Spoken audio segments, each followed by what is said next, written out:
O ex-governador Antony Garotinho está adiantando muitas informações sobre escândalos do governo Cláudio Castro. Por que ele está fazendo isso, hein?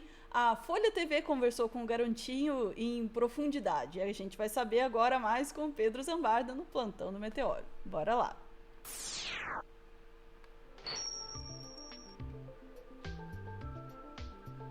Pedro, eu quero me desculpar, que eu tenho um problema, eu não consigo falar garotinho, eu falo garontinho por algum motivo.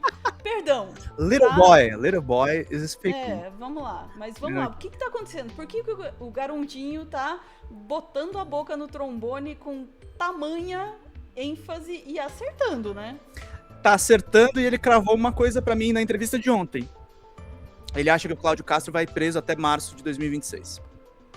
Os caras estão dando prazo. É o Nostradamus que nós queremos ter, né? É o Nostradamus que nós queremos. E assim, é um resumo de várias razões para ele estar fazendo essas denúncias, Ana. Mas é o seguinte, existe uma guerra no clã Garotinho, que eu adiantei aqui na live do Meteoro, que eu fiz aquele corte, se você lembra muito bem, foi num plantão contigo até. Eu falei, eu tô mostrando isso aqui, eu não sei se ele vai querer falar comigo de novo. No que eu pedi uma nova entrevista, e ele falou sobre isso, né?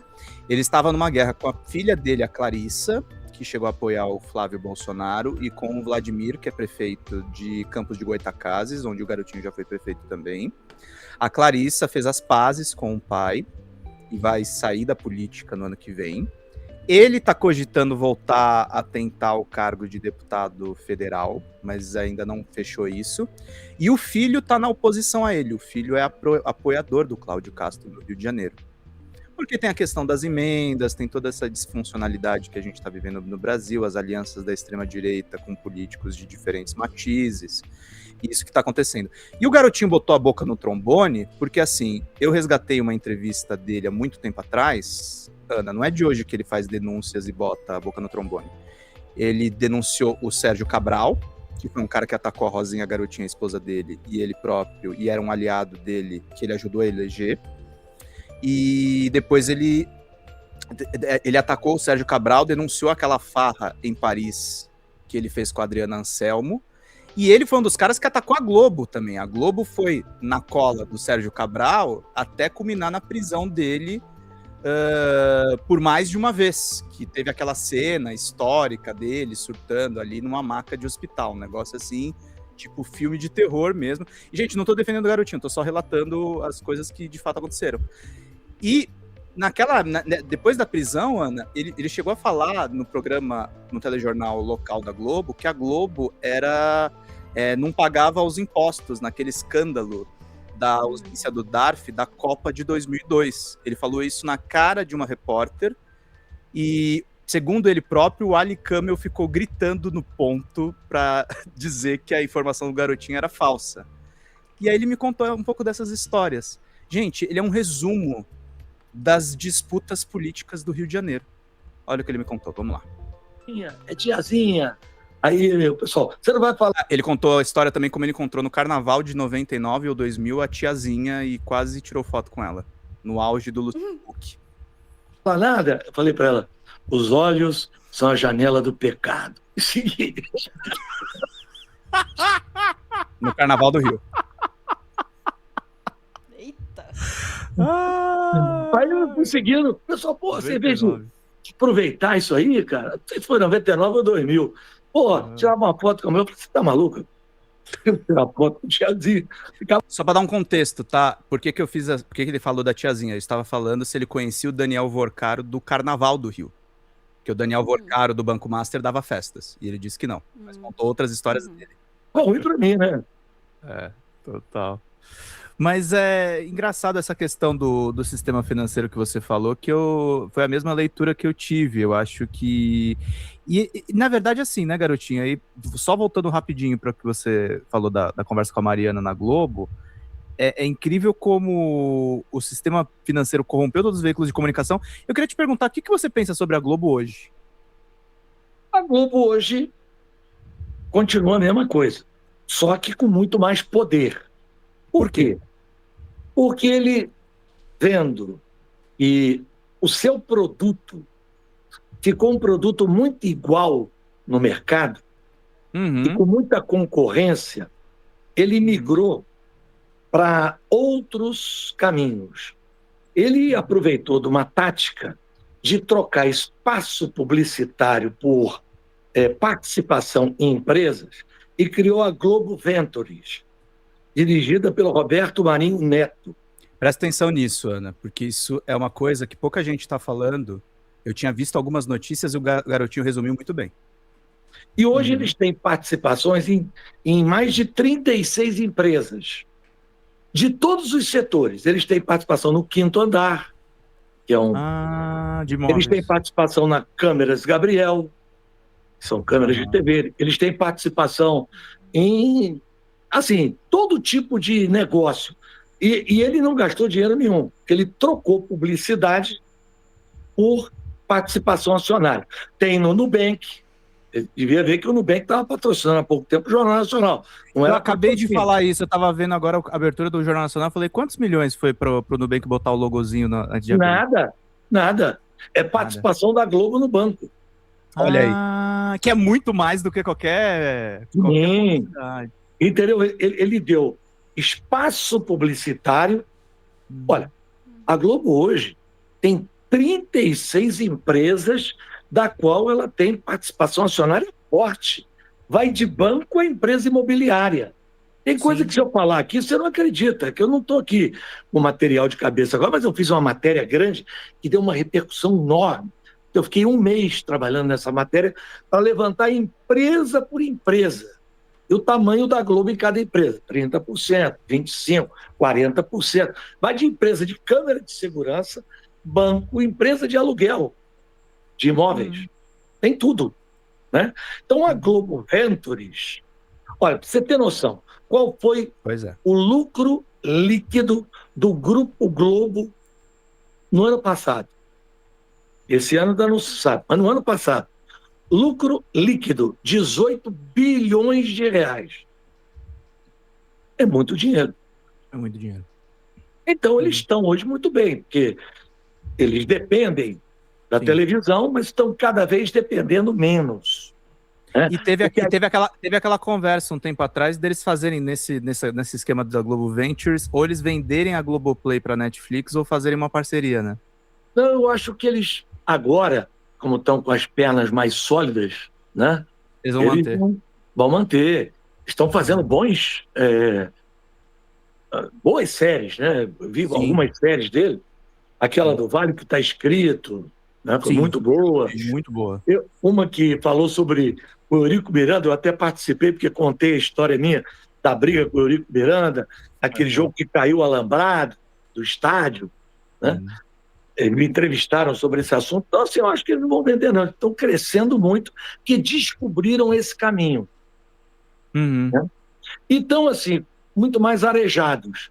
Porque o doutor Roberto Marinho sempre foi uma raposa. Os filhos não chegavam muito perto dele.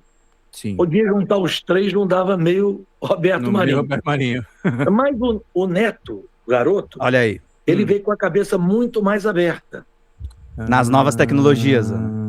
E é o filho do João Roberto, que é o Roberto Marinho Neto, que é quem está tocando esse projeto de modernização da Globo. Você vê que eles botaram agora para competir com a Cazé TV, o antigo Sport TV, criaram a GE, né? Botaram todos os canais no YouTube, né? Eu trabalhei na Globo no começo de 2010, eu era do Tudo, que é o site de tecnologia deles. Eles tinham uma coisa imbecil, garotinho, de achar que eles competiam com o Facebook. Aí não podia postar as matérias no Facebook. Não podia. Uma burrice, cara. Hoje tem propaganda do TikTok na Globo. E tem esse problema também, né? Na comunicação, a gente está dependendo dessas big techs, né? Sim. Mas olha, aí é que tá.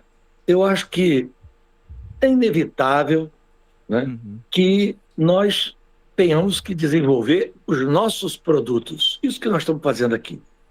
E aí ele defende a questão de a gente fazer um ecossistema próprio de comunicação, ele defende o próprio trabalho dele de denúncias, que isso deve ser feito de uma maneira investigativa.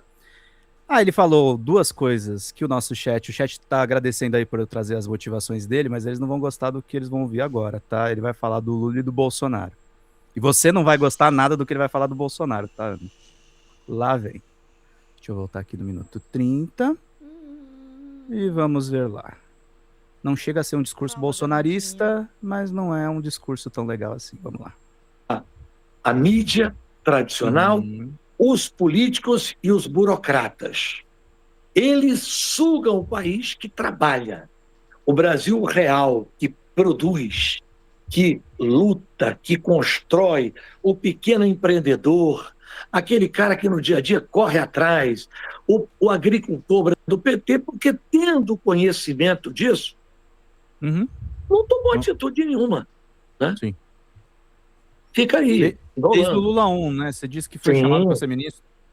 Eu fui.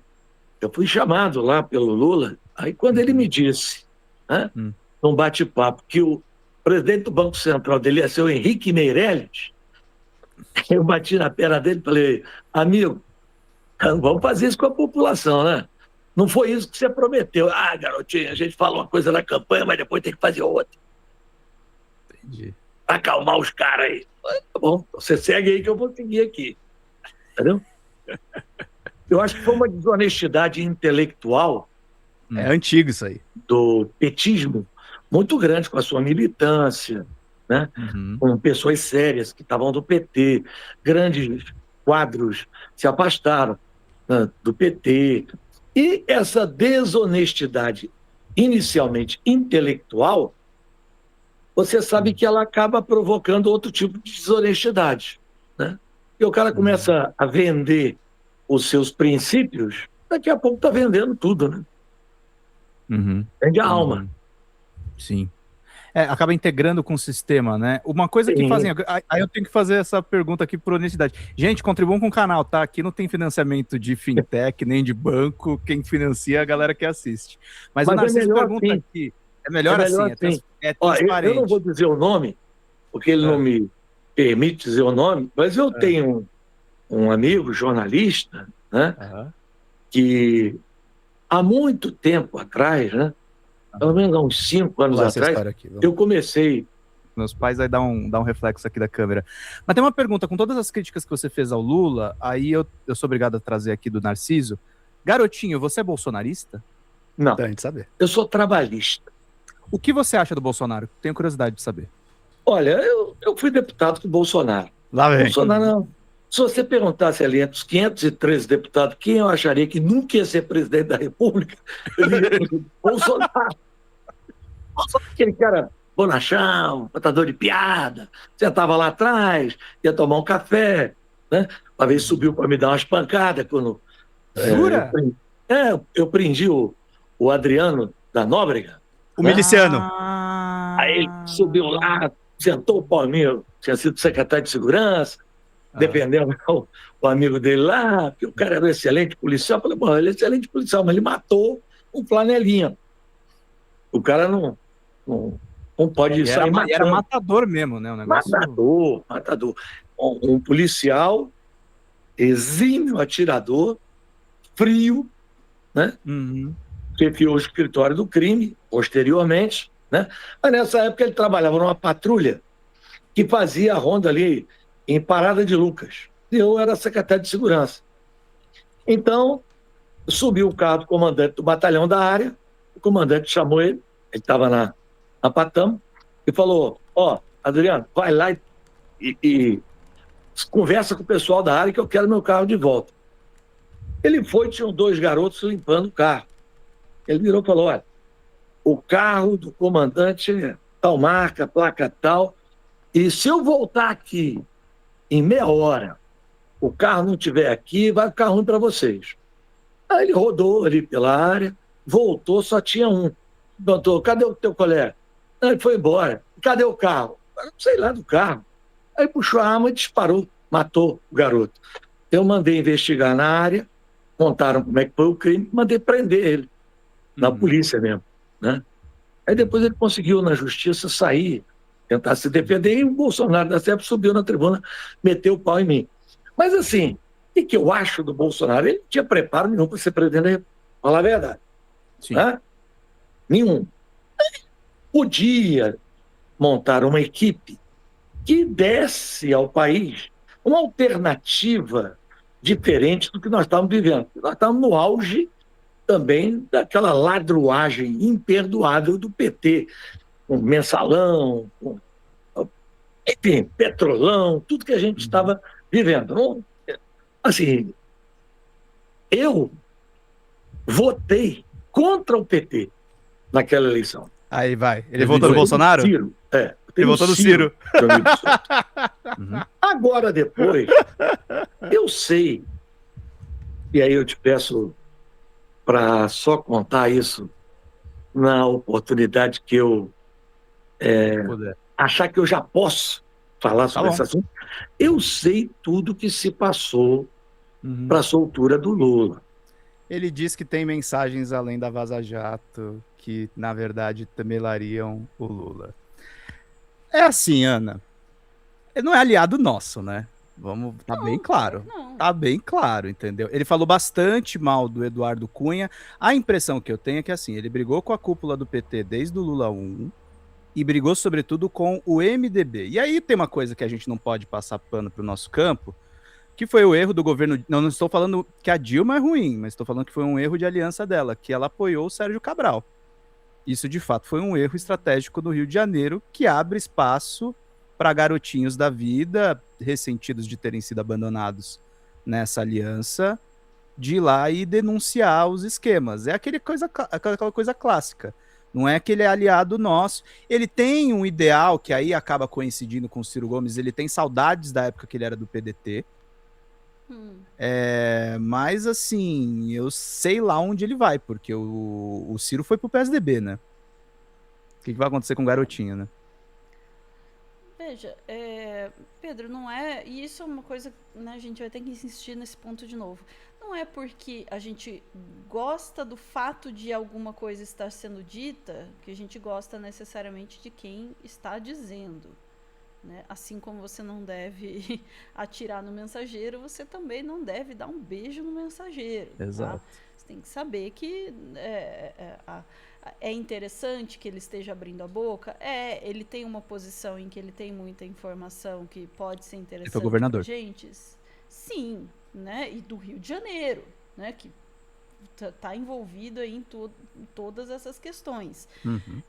Então, é para a gente ouvir de fato, quero mais que ele fale mesmo, quero mais que ele jogue no ventilador, mas isso não quer dizer que eu acho que ele é um cara super legal, a gente tem que parar com esse negócio. Isso vale para o garotinho e vale para todo mundo. Sim. Né? Até mesmo para quem está apenas fazendo seu trabalho, tipo Alexandre de Moraes, tá? Exato. A gente brinca com a coisa do Xandão e tal, mas a gente precisa ter essa noção. Mas eu, dizendo isso, eu também acho que é natural, de certa forma, né, que a gente entre nessas questões emotivas e se afeiçoe, eu sinta raiva, enfim. Mas isso não tem absolutamente nada com a informação e nem quer dizer que essa pessoa é uma pessoa boa ou ruim, que ela deve ser eleita, que ela não deve ser eleita, que ela está do lado certo da história ou não. Só quer dizer que esta informação que ela está dando é importante e a gente precisa seguir com ela, só isso. Sim. E é importante esse corte, mais uma vez, não estou aqui necessariamente malhando o garotinho, mas nem abraçando, esclarecendo para vocês quais são as motivações para ele cantar para todos nós o que ele sabe. E é claro que ele tem uma intenção política, gente. Ele disse isso com todas as letras. Absolutamente, absolutamente. A gente tem que saber disso. Pedro, ficamos por aqui, mas torcendo aí para que o canto do garotinho, desculpa, não do Little Boy, o canto do garotinho seja ouvido e seja cada vez mais alto. E isso não é nenhum apoio político ao garotinho, é apenas o interesse supremo e primordial na treta. Ficamos por aqui. Dê entrevistas novas pro Meteoro, garotinho. A gente quer te ouvir. Pode vir. A gente quer, se tiver informação gostosa, a gente tá aí. Vamos lá. Voltamos em instantes para mais assuntos do dia. Beijos.